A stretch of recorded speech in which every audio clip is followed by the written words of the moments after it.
So another warm-up that we do is called the wiggles. So what you're going to do, this is a lot less intensive.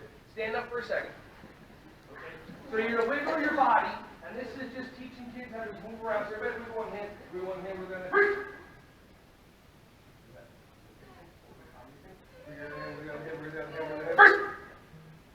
All right, wiggle your feet, wiggle your feet, wiggle your feet, wiggle your other foot, wiggle your other foot, wiggle everything. Who can pick a body part to wiggle? Knees, wiggle your knees. There you go, wiggle your knees, wiggle your knees, wiggle your knees. Freeze! Who can pick another body part to wiggle? Your butt, your booty, wiggle your booty. There you go, wiggle your booty, wiggle your booty, wiggle your booty. Freeze! Who can pick another body part to wiggle? Your head, wiggle your head. Wiggle your head, wiggle your head, wiggle your head, wiggle your freeze. Wiggle your tongue.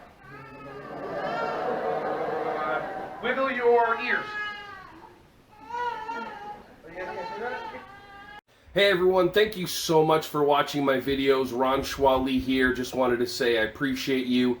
Feel free to like, subscribe, and click on the bell if you want to see more videos coming your way to be alerted. Just thank you so much, and feel free to share this content with anybody who you think would find some value from this. Have an awesome, joyous, wonderful, breath-filled rest of your day.